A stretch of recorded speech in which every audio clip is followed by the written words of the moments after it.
Welcome, ladies and gentlemen, to the Sly Cooper Retrospective. This review marathon will consist of in-depth reviews on the Sly Cooper trilogy, with plans to review the fourth Sly game being far into the future. My excitement levels for a YouTube project haven't been higher since the Trials and Tribulations review. Sly Cooper is a beloved video game franchise that never saw the huge successes of its contemporaries, but still made a large enough impact on PlayStation enthusiasts during the early to mid-2000s. I'm a new fan of the Sly series, only playing each of these games twice, once being for these reviews. So without any nostalgia to possibly cloud my judgment, I'm ready to deliver on a neutral critique of the series in the Sly Cooper Retrospective. I think it would be interesting for Sly fans to see someone without immense history of the games tackle them in this manner. I'll be referring to this game as Sly 1 in most instances just to keep the pace moving, but without further ado, this is Sly Cooper and the Thievius Raccoonus. Sometimes I delve into the development history of the games I'm reviewing too much, but I think this is a fascinating story worth telling. The story behind how Sly 1 was developed involves the hopes of creating a success that would save the company creating it.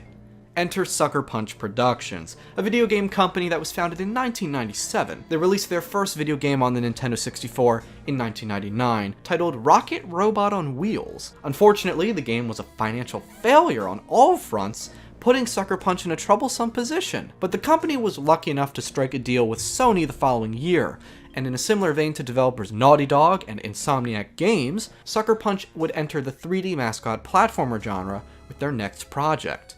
Sucker Punch were clever thinkers though. They were very thoughtful of what creating an iconic character and a character-driven game would entail. So, the story and character interactions were so valued in the making of Sly Cooper that animations and even the gameplay was influenced by all of them. All of this fluff and vague hints of a vision will be made clear once I begin analyzing the game, but for now, that's the foundation of what to expect and where the passion behind the game lies. Once we got to that part where he kind of evolved into what he is now, my main job was to take him and try to put every bit of thiefiness into him that I could. He was kind of tiptoeing and he's really like rearing back to like ease his foot forward, trying to keep all his weight back so his foot falls softly on the ground, and really try to hone his personality through subtleties in the movement and really try to push the thiefiness. People are doing shoot 'em ups and things with, big weapons and things like that. And this is all about character. So you can get the feeling of, I am Sly and I'm sneaking around. Anytime we can exploit anything in the environment, build it in a way that, as Sly's running over, it might seem more stealthy. We completely exploit that. Interestingly enough, the clip I just played is from a behind-the-scenes video produced by Sucker Punch themselves, and it's actually included in the game as an unlockable. It's such a great watch, but we're getting a little sidetracked here. The game opens with our protagonist sneaking around, and Sucker Punch's vision for the gameplay has already cemented itself into the opening of the game. Sly can be seen sneaking about, and with the exception of an interruption by a brief cutscene, the Thievius attitude of Sly makes itself apparent with what is the prologue to the game. I'll summarize and analyze Sly's backstory and personality soon enough, but here's something you're probably not expecting from this kind of atmosphere. Just take a few moments and soak in the atmosphere being conveyed. Now, see if you're prepared for this. Sly! Come in! Sly! Do you read me? Yeah, I read you. Loud and very loud. Sorry, I'm a little nervous. Trying to break into police headquarters does that. Get over it, Bentley. You're safe in the van. Bentley screams into the transceiver due to his nervous feelings, and Sly makes a little joke out of it. Is this contrast of tone and atmosphere acceptable? Absolutely. What this establishes is that the player can expect an abundance of stealthy platforming, but somewhat frequent cutscenes that hopefully provide interesting character interaction and plot devices if applicable. The rest of the prologue contains simple platforming challenges that accurately portray what the rest of the game has in store, using the circle button to interact with the environment as seen here, using Sly's jump and double jump to avoid lasers that sound an alarm, and even to my surprise is a promise of light exploration, with Bentley telling Sly to locate the office complex for a red door. Platforming, exploration, thief-like contact on the environment? It sounds like a coherent mix of gameplay, right? And while the prologue is far from interesting, it does create an accurate sampling of what Sly 1 has to offer. And at the end of the day, that's all that it needs to accomplish. Allow me to summarize the rest of the player's tasks. After breaking into Carmelita's office and stealing her important files by inputting a code for the safe, Sly has an interaction with Carmelita and then has to evade her attacks while booking it for the Cooper van, where Murray will drive the gang away. Again, who are these people? Is the player in control of the bad guy? It's not anything worthy of praise or docking points, but there's certainly a lot of mystery for the player. Now this is where Sly 1 really begins. Finally, the secret police file I'd been searching for all these years. With this, I could avenge my family and regain possession of our most valued treasure. It all began when I was just a kid, bouncing on my father's knee. You see, I come from a long line of master thieves who kept all their secrets of sneaking and stealing in an ancient book, the Thievius Raccoonus. Anyone who read it learned to be especially sneaky, which is why we specialize in stealing from criminals. After all, there's no honor, no challenge, no fun stealing from ordinary people. You rip off a master criminal, and you know you're a master thief. From Sly himself, we know that he treasures his family legacy and the guide of thieving that has been passed on to him. It's all in the book, the Thievius Raccoonus. It's everything Sly Cooper values, and what he says about only stealing from master thieves because he wants the feeling of satisfaction, it does something to flesh out Sly's character. There's moral ambiguity to Sly's actions against people, as nobody can outright claim Sly and his pals are the bad guys here, and with the information given later in the cutscene, the player can connect to Sly because while he's a thief, he just can't be the one doing wrong. This goes back to what Chris Zimmerman claimed Sly's character was all about. You want to let the player of the game feel like they're a thief. Not like a real thief, like you wish thieves were. Not like a real thief, like you wish thieves were. What I believe he was implying was to have a character that's not committing crime, but still embodies the interesting traits about a real thief. Apparently, the pages of the Thievius Raccoonus were stolen by a gang of 5 mysterious conspirators, but things take a dark turn, and fast. Well, on the night I was supposed to inherit the book, 5 visitors came unannounced to our door. My father fought to protect us, but the gang of villains known as the Fiendish Five overpowered him and ransacked our house until they found the Thievius Raccoonus. Our family's manual of thieving greatness fell into their filthy hands. They tore the book into 5 pieces and split it up, each villain disappearing to the farthest corners of the world to commit dastardly crimes. Sly's father was murdered in front of his eyes as a young child, and he witnessed his family legacy become physically torn apart. There are few events that could happen to someone quite like that, and it results in giving Sly 1 a backbone plotline of revenge, in a sense. But more importantly, Sly needs to retrieve those pages. I don't know where to even begin with this backstory. I compliment Sucker Punch for creating the most impressively serious moment in a game that would assumably be targeted towards a younger audience. Not a Super Mario audience necessarily, but a younger one. So, how did they succeed with the scene? Let's start with the words that come out of Sly's mouth. The writer was aware of how this topic would be too heavy for the target audience and could have raised the game's ESRB rating, as words such as overpowered him are used to still deliver the same impact about what Sly witnessed, but obviously keeping it, PG. Then there's the cinematography. There will be much more on this once I get into the presentation, but witness as the hand slowly falls in front of the frightened Sly. Not to mention how all of the 5 villains are shrouded in darkness as they huddle into the doorway, with one final glare into the cold eyes of the last member. It's brilliantly told with visuals alone! This attention to detail is present in all of the game's cutscenes, and it's worthy of praising this now and again because nothing can enhance the plot of a video game quite like video, if you see what I mean. The aforementioned Bentley and Murray are now given context for being in this game. After Sly lost his father, he was put into an orphanage when he met and befriended Bentley and Murray. This is where the group dynamics had their beginnings. Sly Cooper is a master thief with a playful attitude. Bentley is somewhat judgmental, but is most accurately described as brilliant and serious. And Murray is a charming and strong fellow who isn't the sharpest tool in the shed. On their missions together, Sly does most of the field work, while Bentley is the brains of the operation, giving orders and analyzing the situation, and then Murray drives them. That's all he really does. Then there's Inspector Carmelita Fox, a police agent who has an interesting relationship with Sly that will get analyzed later. Broken alone, I was dumped at the town orphanage. There I met two guys who became my lifelong buddies and trusted crew. Bentley, techno genius and strategist supreme, and Murray, part-time driver and full-time burden. Part-time driver and full-time burden. That is a contender for one of the best lines in gaming history. It's just so funny. Now it's time to rewind back to the prologue to analyze it. Am I making this more complicated than it needs to be? Probably.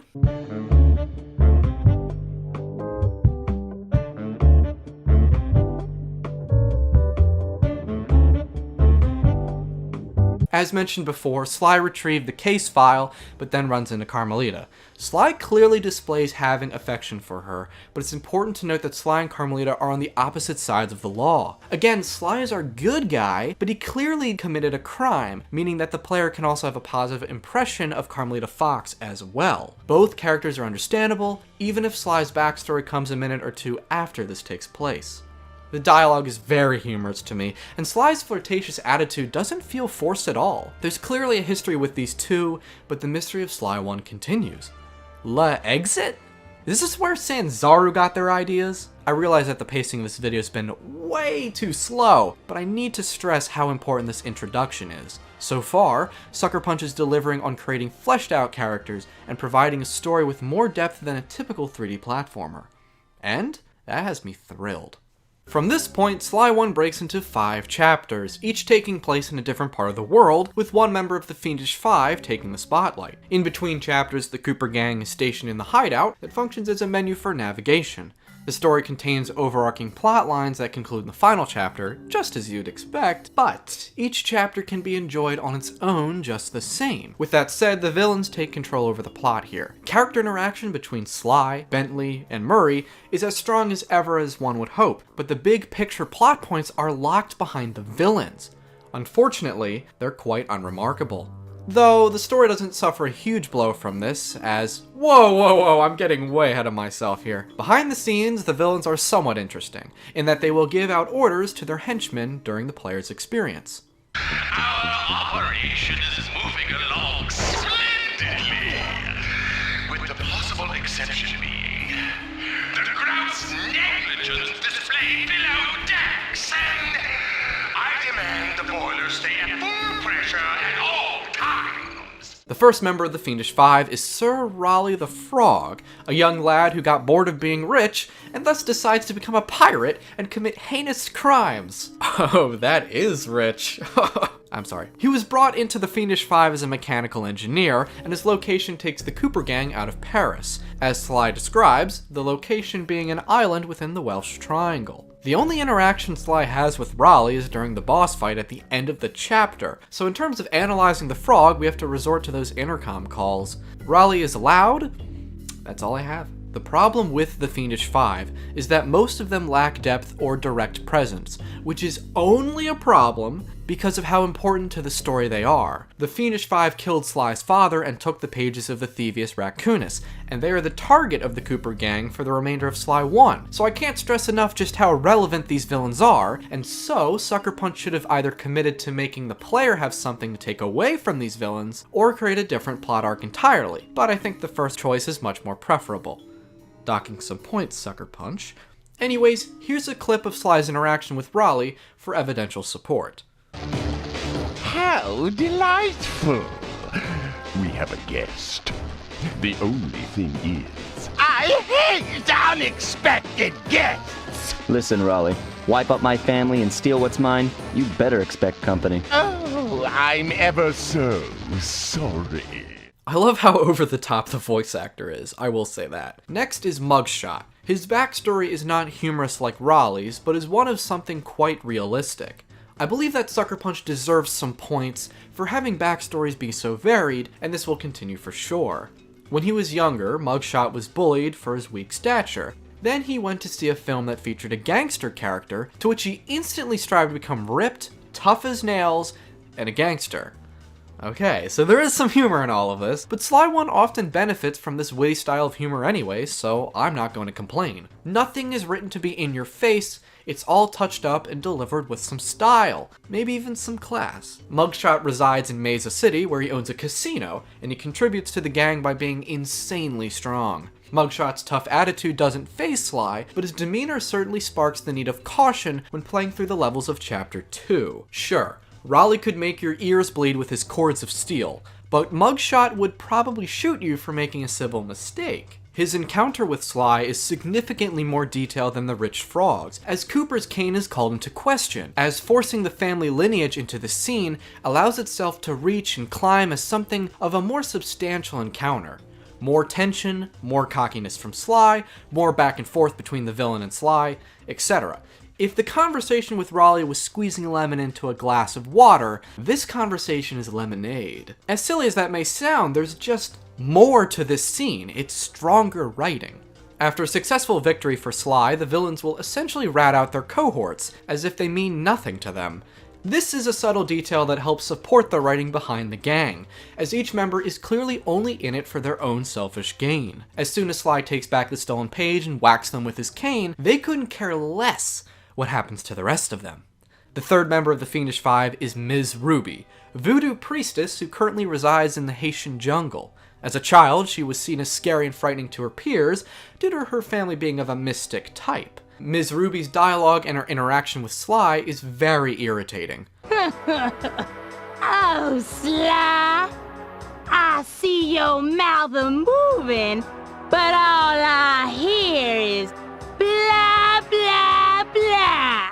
I'm not entirely sure if Miss Ruby is written to be this annoying, but regardless, her extremely drawn-out speeches are unnecessary. The writer could have chosen better ways to express Miss Ruby's odd behavior. She's not a bad villain, but she's not interesting. Next is the Panda King, the demolition expert for the Fiendish Five. When he was a young lad, noblemen mistreated him because of the fact that he was poor. But the Panda King was fascinated with the fireworks that they would display, to which he became immensely investing into perfecting his own fireworks. Due to how he was treated, he sought to do evil with his pyrotechnics. He currently resides in the Kunlun Mountains of China. The Panda King has the unique trait for his gang of being incredibly realistic and understanding.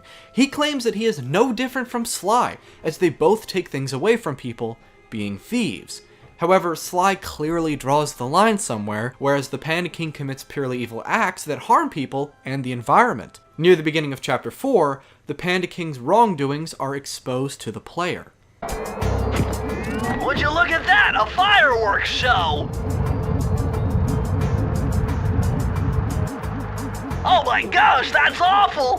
That poor village just got buried in freezing snow! The rocket came from that giant statue. And you can bet the Panda King lit the fuse. I've got to find my way up there and fast before that lunatic squashes another town. Yeah, and that's horrific. There's a special kind of tension between Sly and the Panda King, and I'd argue that given a playthrough of Chapter 4, the player has been exposed to the heavy amounts of what the Panda King is all about. He clearly stands tall as more important than the previous villains, and he's easily the most fleshed out yet. I'd also like to add how the villains are more cunning and relevant to the game as it progresses, but Miss Ruby kind of throws a wrench into that, so oh well. And now, the plot threads of Sly Cooper and the Thievius Raccoonus comes together in Chapter 5, with the main villain of the game revealed, who is the last member of the Fiendish Five, Clockwork. Everything I said about the Fiendish Five kind of, but doesn't apply much to Clockwork. This old owl is solid when he appears, but his lack of appearances due to the circumstances prevent him from reaching true greatness in my opinion. With the pages depicting Sly's ancestors in his hands, he notices that a villain detailed in Carmelita's files has been lurking in the pictures of Sly's ancestors. Clockwork obviously had something against Sly's ancestors, and now the player is approaching the reason. The Cooper gang move to the molten location of the bird and infiltrate the grounds, leading Sly to go into the base himself. Sly notices that Carmelita has been held hostage at the end of the room, but it's filled with deadly traps. Bentley is happy to see her trapped, but Sly's feelings lead to a bit of a disagreement. Sly attempts to rescue Carmelita, but is locked in with a fatal gas as Clockwork speaks about the Cooper clan. I believe that this plot point is worthwhile, due to how it sparks Bentley to immediately get to work, hacking his way through to save Sly. It's brilliant because, as you'll see later in this review, this is very courageous for someone like Bentley to do. Carmelita and Sly then make a truce that is said to last until Clockwork is destroyed. This temporary truce is very one-note and predictable, but I won't take off too many points because this works very nicely as a stepping stone for Sly and Carmelita's future interactions in Sly 2 and Sly 3. After some intense gameplay sections, Sly obtains Carmelita's jetpack and confronts Clockwork. This is by far the best villain interaction in the game, just as you'd hope. What occurs is a steady increase in tension as Clockwork reveals that he had always had a true hatred for the Cooper clan, and the sheer hate and jealousy that he had fueled him to stay alive for this long, to the point of immortality. It's unrealistic, but I can't help but feel there's a powerful message in there, a true reason to fear Clockwork. This reveal makes Clockwork out to be one of the characters in the Ace Attorney series that has black psych locks, for the closest comparison. But it doesn't end there. Through the intense fight, Sly asks why Clockwork let him live when the Fiendish Five broke into his house on that fateful day. But Clockwork's reasoning makes sense for his position. He wanted to prove that a Cooper could not survive without the Thievius Raccoonus. But Sly replies with this: better said than I ever could. The Thievius Raccoonus doesn't create great thieves. It takes great thieves to create the Thievius Raccoonus. Sly takes time after his victory to internally thank Bentley and Murray for their incredible work, but gets interrupted by Carmelita, ready with the handcuffs. While this plot point is quite predictable, I find the build-up leads to result being full of charm. Take a look. I thought for sure she was gonna slap the handcuffs on me right then and there. But instead, she was true to her word and gave me that 10-second head start. 10, 9, 8, 7, 6, 5, 4, 3, 2,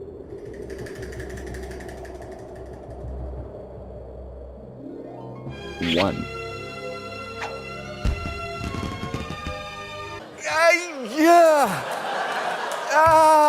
Did I not mention this game satirizes spy thrillers? That is my analysis of the overarching plot. Short, but concise. And now, without further ado, the characters and their interactions. Sly is a very sophisticated speaker, despite his potential appearance of being carefree. Sly is quite brilliant, and he often exhibits his strong morals when he is in the face of evil or wrongdoing. He's not perfect by any means, but his care to sustain his family legacy is admirable from all angles, and his more playful side never appears when the situation becomes serious, especially if the Cooper lineage comes up. I realize that I just described the textbook definition of a three-dimensional character, but I'm not Ernest Hemingway. But that's the key element here. Sly is a three-dimensional character who is put in a number of different situations across the 5 chapters of Sly 1, which means we get to see different sides of him and different reactions, but Sly can still easily be defined because he's consistent where it matters. Speaking of analyzing sophistication, what about Bentley? Bentley has this hilarious sarcasm that appears whenever he finds something to be illogical, usually relating to something from Sly. Hey, Sly, I thought you said Mesa City was going to be loud and busy. This looks more like a ghost town. Something's happened. Where is everyone? I don't know, but it's starting to give me the creeps. What do you say we take off? And miss all the fun? Besides, I want to trap. So when are you gonna get to the impossible part? Fine. But I warned you. I've marked the areas you need to hit with holographic markers. Follow them to your objectives. Thanks. Don't mention it. It's your funeral. Sorry, Sly, but this is one mission you will have to accomplish without me. You don't believe in ghosts, do you? Sure I do. My scanners have picked up verifiable paranormal activity. But that's not the problem. This swamp is oozing with disgusting mold and bacteria. Suck it up, Bentley. We got work to do. All right, then. Sly and Bentley are written beautifully together. If you haven't noticed, Bentley is the planner, but isn't the best when put on the spot. That's more of Sly's forte. However, as shown in Chapter 5, Bentley can commit to rigorous hacking at the drop of a dime, further showing how smart he is. However, I should note that when Bentley is poked at for being smart, it's done much more tastefully than your preconceived notion, and it's humorous for the player. It doesn't take much to catch Bentley explaining something in the most high-level and rudimentary way possible, while still respecting that what he's saying is logical and likely the best thing for Sly to do. And that's Bentley in Sly 1. He's just the best. Because segues are a thing, even though the sophistication claim has been resolved already, Murray is not so much sophisticated, but this is out of a need of variety and character interaction, not some breach of inconsistent writing. Murray's character is barely explored at all, though, and that's the real problem here. He's oddly absent throughout most of the game. Don't get me wrong, Murray's always driving the van and helping out, but he simply isn't seen enough to make much of an impression. Perhaps saying that so bluntly is going too far, as I do have impressions and thoughts about Murray's character, but my point still stands. Murray was actually intended to be gay during the game's development, but this element was pushed aside as to not be taken the wrong way. This was unfortunate, as there wasn't any development time left to fill in the gap of the character, so to speak, leaving Murray to feel extremely and unfairly undermined. And the original approach for the character was valid even if they decided to ditch it, as testers thought he was supposed to reflect Barney. What did I just say? Folks, that's actually the truth. Anyways, Murray brings down the character interaction slightly because he's not as detailed from a writing perspective, but he's still enjoyable to have in Sly 1. One day, Murray. One day. Carmelita isn't as disappointing. It makes sense for her to be absent throughout large portions of Sly 1. Sly is granted the Binocucom, which is a high-tech telescope device that helps Sly act like a thief. Well, what it really does is give Sly a means to perform a task, like a stakeout, on surroundings before he does anything else. And a lot of the cutscenes in the game happen at these times, as it gives both the player and Sly an opportunity to understand what to do next, as of course Bentley is assisting in that department. I absolutely adore the Binocucom cutscenes. They provide the stealthy atmosphere that I'm looking for, and because the player can use the device at any time during gameplay, it's an extraordinary example of ludonarrative synchronicity. Nate Fox was the writer of Sly 1, Sly 2, and Sly 3, though please keep in mind that he only wrote the last 2 chapters of Sly 1. Granted, the last 2 chapters have the most amount of hard plot in them, and probably the most interesting dialogue overall, so we should definitely be on the lookout for excellent storytelling in Sly 2 and Sly 3. Sly 1 is deeply rooted in character-driven priorities throughout, and it encompasses the meaning of how story and characters can take a video game to the next level.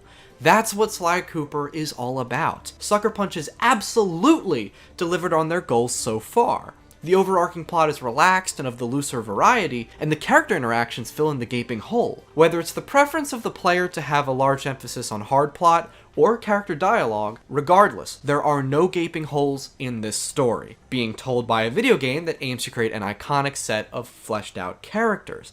And that's the bottom line. That's significant. Well done, Sucker Punch. Control is crucial in a platformer, and level design is just as important. How does Sly 1 fare in both of these categories? Let's find out. The controls are extremely simple and easy to get accustomed to. There are very few buttons on the PlayStation controller that are required at all, and what's perhaps most intriguing is that numerous actions can be performed with just the circle button alone, all depending on the context. The blue sparkles that were highlighted during the prologue tutorial are the visual indication that Sly can interact with something using the circle button.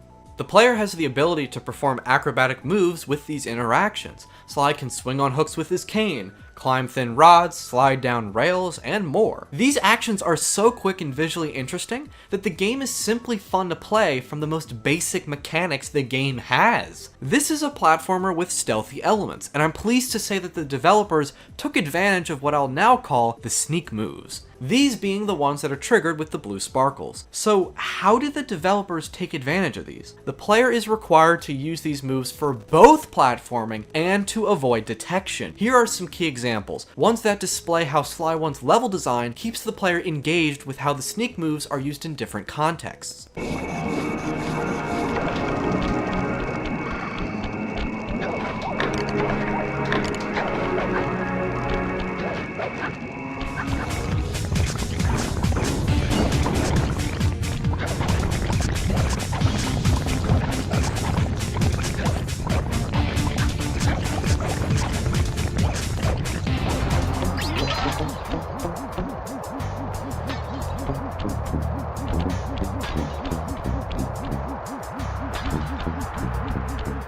Sly has a few combat options from the start, namely the ability to swing his cane and perform a vertical swing by swinging the cane after jumping. And that's all the player has in terms of combat options when the game begins. After defeating each member of the Fiendish Five, excluding Clockwork, Sly gains a significant ability, and the level design preceding takes advantage of it. From the page Raleigh stole, Sly learns the Ninja Spire Jump. It's kind of hard to describe, but it basically allows Sly to stand on one-pointed platforms, usually on smaller platforms. It's a lot more cool than it sounds. Then listed on the page that Mugshot stole, Sly learns the Raccoon Rail Walk, which is self-explanatory, but opens up a lot of possibilities for level design. From the page Ms. Ruby stole, Sly learns the Invisibility Mode, which allows Sly to turn completely invisible as long as he stays 100% still. This one is the least useful out of the bunch, but certainly helps in a pinch. Back to the combat abilities, I have no qualms with the simplistic combat options due to how quick the animations are, and there's little lag or recoil at all.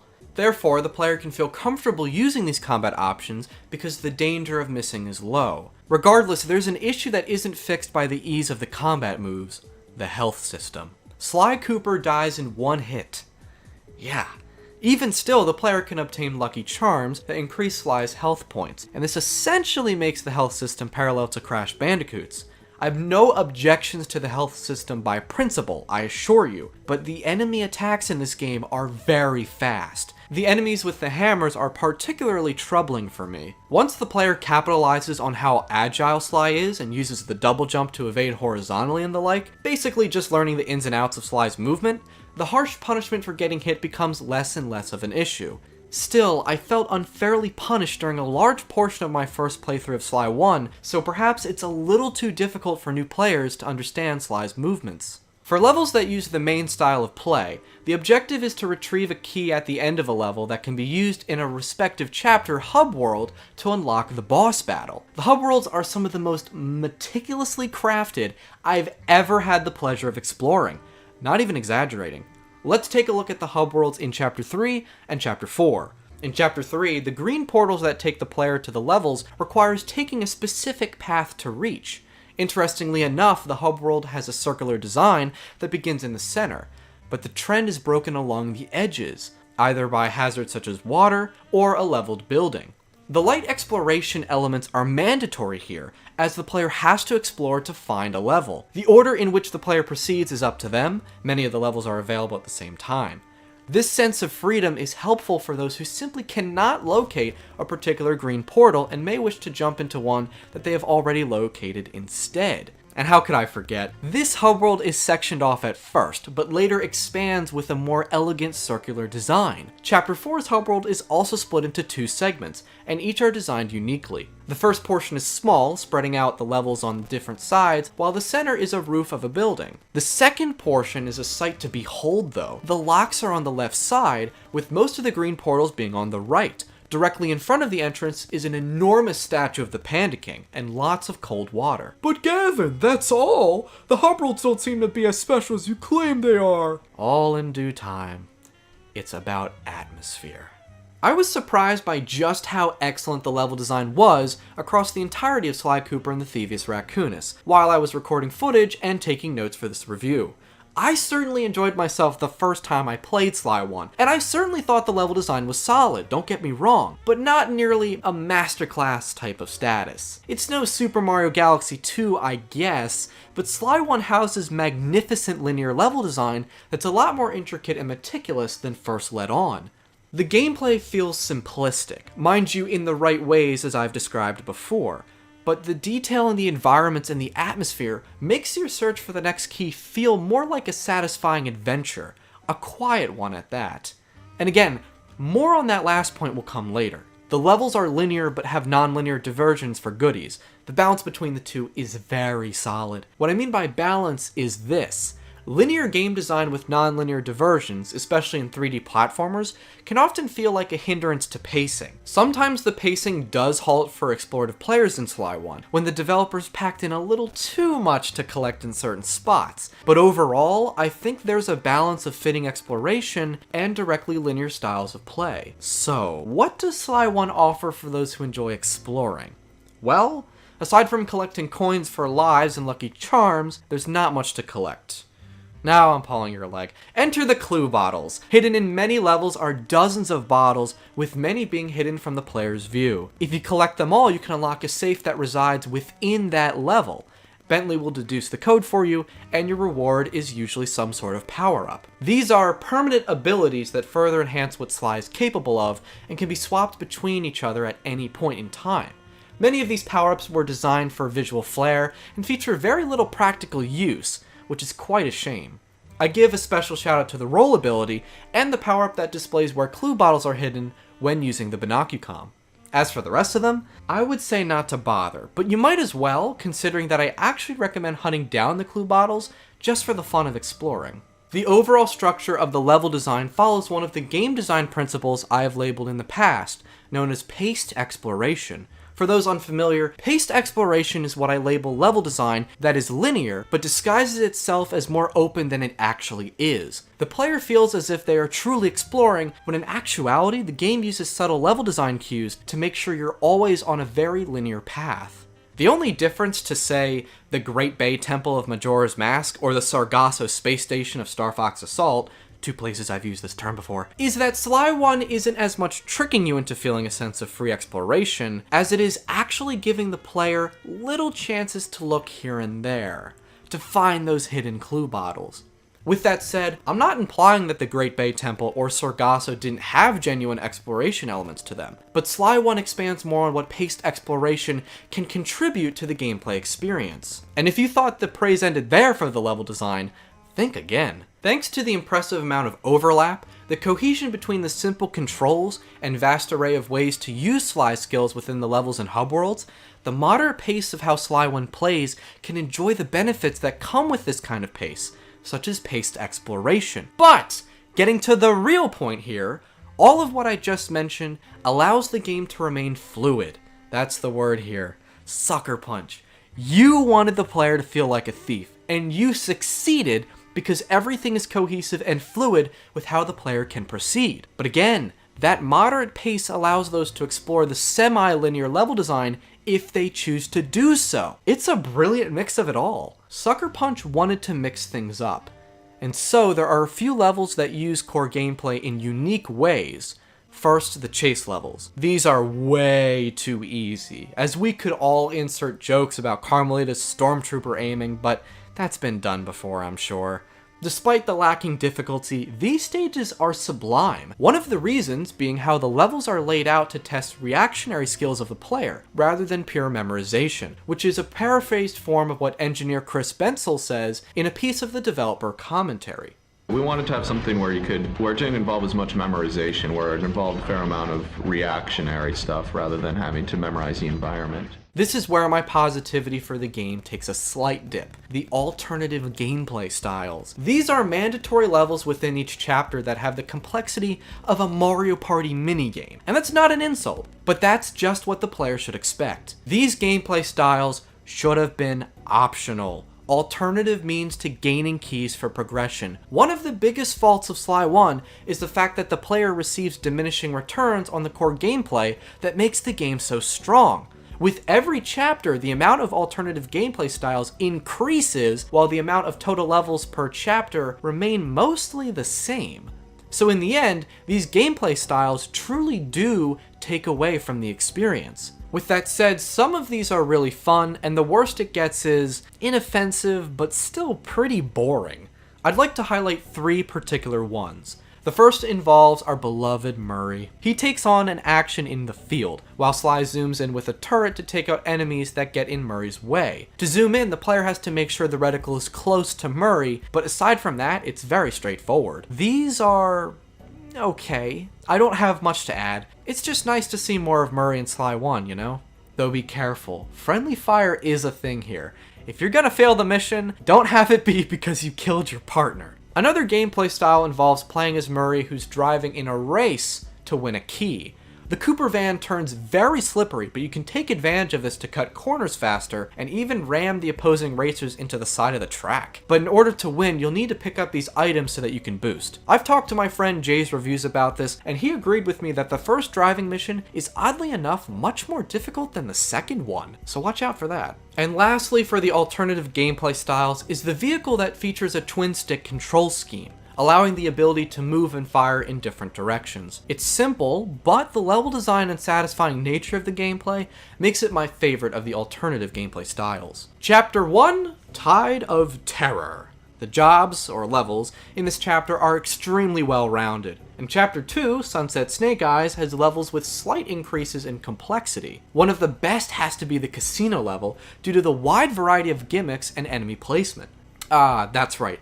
If you get caught by security lights or lasers in Sly 1, you'll sound the alarms, but it depends on the context whether or not you spell death for yourself. Anyways, Chapter 3, Vicious Voodoo, is even grander. Though again, the alternative gameplay styles are starting to feel more present by this point. And despite that ever-increasing count, Chapter 4 is the highlight of Sly 1, from a story, gameplay, and presentation standpoint. These levels use paced exploration to the most beneficial degree, but also have a beautiful Asian feel to them. Apparently, Sucker Punch wanted the first level to make the largest impression, so the first fully completed level was actually the opening to Chapter 4, but obviously it was considered too difficult, so they moved it near the end of the game, near the end of the game's development. It's mind-blowing just how much of a close call that was. So, Chapter 5's gameplay must be out of this world, right? Sort of. Not really. The turret section at the beginning is dry and dull. The Murray driving mission overstays its welcome, but the room littered with the traps is actually really fun to explore thanks to the challenge. But then the turret section that follows is also pretty boring. The dire climb before the fight with Clockwork is one of my favorite platforming challenges in the entire game. So all in all, it's really mixed. Not to jump the gun again, but the boss fights are also pretty mediocre. Raleigh has a simplistic pattern and requires little effort to beat. Mugshot has an interesting gimmick, but the fight is really repetitive. Ms. Ruby, I will get to in a moment. The Panda King has a fight that's pretty enjoyable actually, thanks to how the player has to be conscientious of their spacing. And then Clockwork, which uses a gameplay style only introduced for the final boss. Horrible idea. Even still, the final phase makes up for this, as the player has to perform perfect maneuvers to survive and reach Clockwork. Back to Ms. Ruby's fight. It's pretty interesting. The fight entails mastering a rhythm game, and I love it. However, the Sly collection on PlayStation 3 has a little hiccup, where the music piece can sometimes be far out of sync with the visuals. Aside from that complaint, I would have shortened the battle just a tad. But, if you couldn't tell, I really have nothing to analyze from these boss fights. They're easy, they're simple, and then they're just done.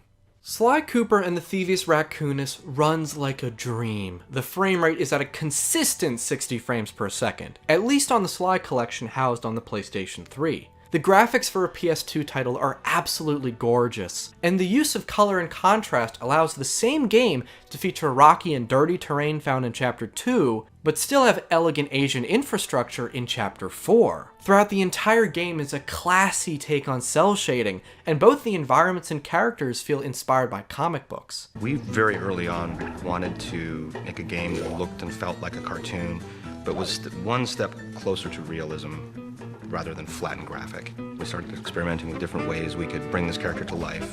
Cell shading, how to make it feel like a cartoon but still feel like a great 3D game. We want it to actually look like it was inked and painted. And we want the backgrounds to be, really lush and have a painted look, so it looks like it's a living animated episode that you've been thrown into. And how could I possibly ignore the incredible 2D cutscenes that open and close each of the chapters? Speaking of comic books, each chapter is given an episode title card, almost as if Sucker Punch is paying tribute to the likes of Batman the Animated Series. The cinematography is very nuanced, but a bit inconsistent with what the style is. Sometimes there's a lot of movement with the characters, but other times they remain still and the camera does all the moving instead. To be honest, this never really bothered me, but it is worth critiquing in light of being as neutral as I can. I have to dock off some points for the in-game cutscenes being this way. Not the Binocucom scenes, but these. Everyone's mouth movements are flat out horrible, and the animation is extremely stiff, almost distractingly so. Let's sit back and enjoy some of these 2D animated cutscenes before we move on. Getting out of town proved to be a little more challenging than getting in. Having just missed us, Inspector Fox went for the next best thing and dragged that canine steroid case off to jail. I know this hasn't been easy for them, yet they stuck with me through it all. Murray, boy, it took a lot of guts for him to get out in the field with me. I know he was scared, but he's got more heart than anyone I've ever known. And thank goodness for Bentley. Without his expertise, I'd have never found my way off that rooftop in Paris. A guy couldn't ask for a better gang of friends. Voice acting! Some of the cast is better than the rest, but aside from Ms. Ruby and debatably Sir Raleigh, depending on who you ask, everyone sounds at least decent. Sly Cooper is voiced by Kevin Miller, who does a great job with his role. He captures all of the aspects of Sly that I praised before. My only critique is that Mr. Miller delivers some lines in an occasionally forced way, but that's being incredibly nitpicky. Here are some highlights of Kevin Miller's performance. I seen that stick before. Maybe when my father knocked your block off with it. No, that's only half right. I am a thief from a long line of master thieves, while you're just a frustrated firework artist turned homicidal pyromaniac. Hold on, that's Carmelita. She looks trapped. Serves that cop right. She's been dogging us from the start. It's just a misunderstanding. We've got to free her. Bentley is voiced by Matt Olson, who absolutely knocks it out of the park. That distinct, nasally sounding voice captures what Bentley is all about perfectly, and Mr. Olson nails the character's fluctuation in tone. That blimp looks more like a machine than a hideout. You're right, Sly. That is a storm machine. It's the reason why it never stops raining around here. Looks like this is some kind of giant voodoo egg beater to stir up that unsanitary mess. Astonishing! All my calculations led me to believe you had failed to knock out that generator. Never was good at math. Murray is voiced by Chris Murphy, who also does an incredible job at capturing Murray. Murray, what's going on down there? Well, I drove to this hot dog stand for a quick snack, and the next thing you know, I'm getting challenged to a race by these gangster dogs! Carmelita is voiced by Roxana Ortega, who sounds decent enough, but lacks a lot of emotion in her delivery. And her lines come across as forced most of the time Carmelita appears. Open your eyes, detective. These quaint temples are a front for an illegal explosives factory. Don't try to confuse the issue. You criminals are all the same, and none of you can escape justice. The world-traveling adventure allows for the existence of interesting levels from a visual standpoint, and the 2D animated cutscenes help make these come alive even when the player is taking a breather. World building never stops throughout the entirety of Sly 1, and the game is better for it in the end. I'm a sucker for the implementation of real-world locations in video games, so thanks to Sly 1 doing this, I'm pretty happy. But it truly does a good job in doing so as well. One of the best ways to include real-world locations is through accuracy and having the areas be spread apart, both of which are achieved. And now there's atmosphere. Sly 1 has some of the most immersive environments I've ever played through. The levels and hub worlds of Sly 1 are atmospheric in the ways that benefit the game's stealthy gimmicks, with the exception of Chapter 2, which is meant to be crowded, loud, and bustling, and Chapter 5 for the hectic situations. The game's locations are all very quiet. From the island in the Welsh Triangle to the Kunlun Mountains, the sound design gives off of these varied ambient noises that immerse the player into the world.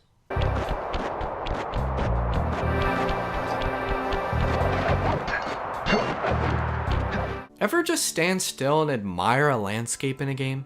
Sly 1 respects silence, and at some of the best opportunities it does so, such as the first introduction to Chapter 3. Lots of beautiful and even mysterious silence.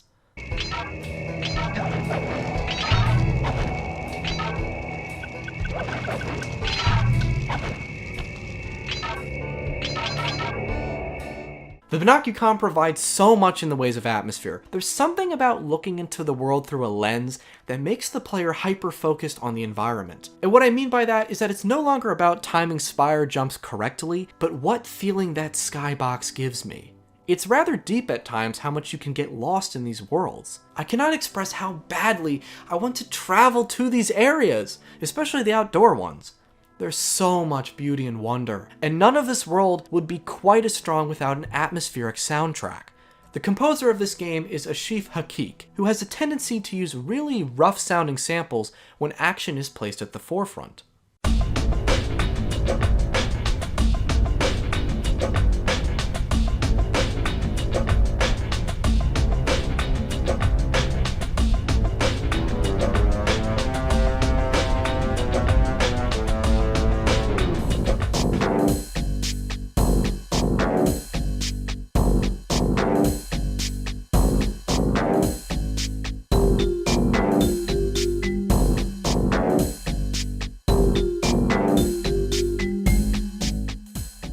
But then, when isolation and thieving is the focus,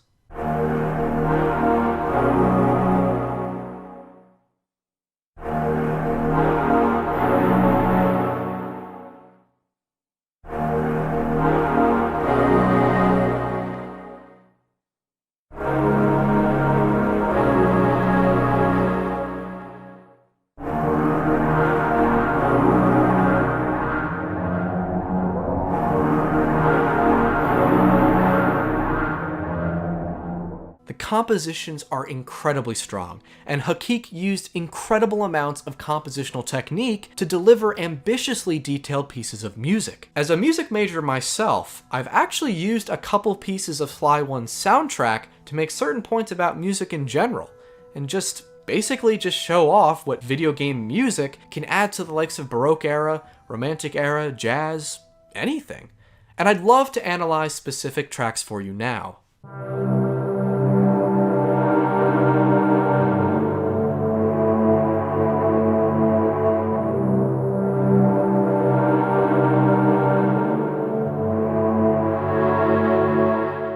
So we hear ambient noise that rises and lowers in dynamics, as in loud or softness, and it does so depending on whether the note is significant and whether it's higher or lower than the note preceding it. Obviously, we're not hearing anything yet that is trying to emulate a real instrument, but these principles can still be masterfully included. Let's listen to that portion one more time while thinking about this.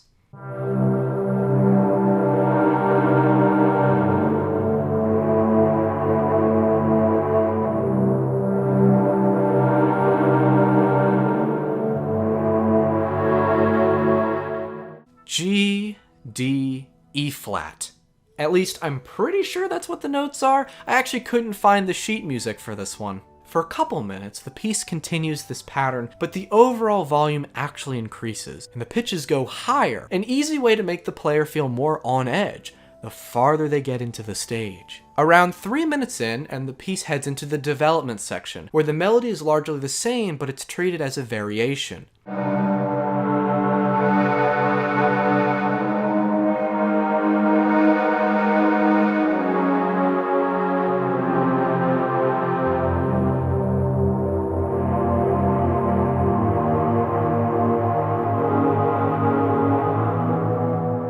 Next is Prowling the Grounds, a piece that plays in a couple areas, but I associate it with the first hub world.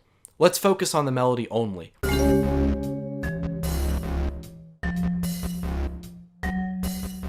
It begins with a pleasant sounding chord, then we hear the xylophone slowly giving us 3 rising notes, each getting more dissonant from the original chord, with the last note almost creating what is known as a question mark chord, meaning it's intentionally giving an off, unresolved sort of sound. But then guess what we hear after that note? The same chord from the beginning plays, resolving the progression of the musical phrase by using the exact same chord. How neat.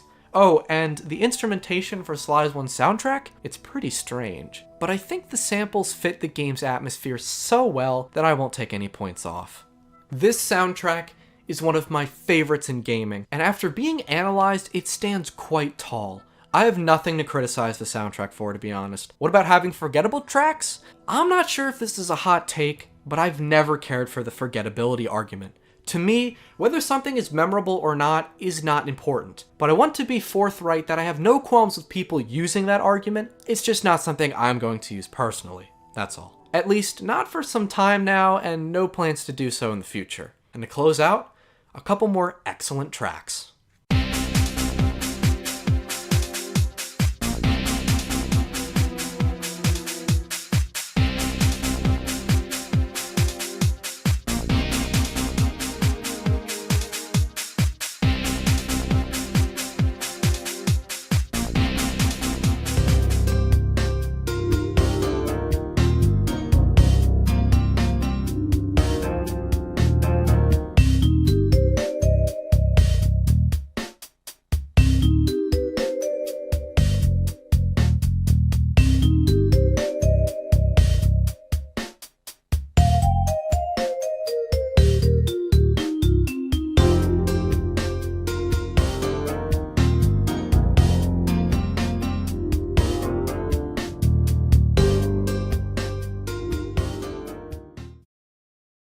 Ladies and gentlemen, we have reached the conclusion of my critique on Sly 1. Sly Cooper and the Thievius Raccoonus stands tall among 3D platformers because it's nearly unparalleled with the balance between paced exploration, linearity, superb level design, incredible visuals, entrancing story, and need I mention the characters? I truly feel that this is enough to declare Sly 1 an incredible video game, but that's not describing the entire experience. If only the game stopped there, but it is bogged down by the following. The alternative gameplay styles aren't badly designed in most cases, and I find a great bit of fun in them, but they ruin the pacing and often lead to a feeling of dullness. It's one thing to have a gameplay style that's not necessary, such as Sonic Unleashed's infamous Werehog gameplay, but when Sly 1's alternative gameplay avenues cannot stand on their own in complexity, all it leaves is the player feeling a little ripped off in the end. And the other main issue that bogs down the experience with Sly 1 was noted before. The gameplay in Chapter 5 and the health system possibly hindering accessibility. The final question I have yet to answer is how do the pros and cons balance out? I believe that Sly Cooper and the Thievius Raccoonus is not terribly harmed by its gameplay faults, and it manages to be a fantastic game. Only one that is unfortunately bogged down by a few issues. Not only is a majority of the gameplay extremely polished and well explored, but the story and presentation is what truly makes the occasional gameplay blunder easy to swallow. Perhaps I've made Sly Cooper and the Thievius Raccoonus seem like a very mixed game, but I just want to be as objective as possible when critiquing these games. However, with certainty, I give Sly 1 my highest recommendation. It's an absolute necessity, and here's why. Sly 1 is a part of the Sly Collection, which is an enhanced port of the first 3 Sly games with benefits such as HD and widescreen released for the PlayStation 3. The best way to go with the Sly Collection is to get the physical copy due to some issues with the digital PSN releases of Sly 2 and Sly 3. With that said, a physical copy of the trilogy on Amazon goes for roughly about $20 to $25 on Amazon, so not only is Sly 1 a great game, but it's extremely cheap when bought with the other 2 games. And now you can see why I recommend it so much. Sly 1 is an extremely cohesive game experience that ties its stories and characters to its gameplay and presentation with some of the smoothest overlap I've ever seen. So clearly, it's been an enjoyable start to the Sly Cooper Retrospective. This concludes my review of Sly 1.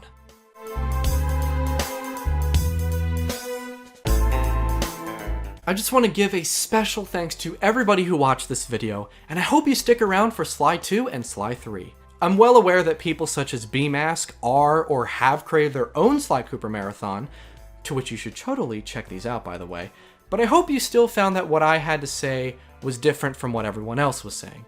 Sly 1, it is such an enjoyable game from all angles. Hopefully Sly 2 builds upon what we've analyzed thus far, but until then, take care.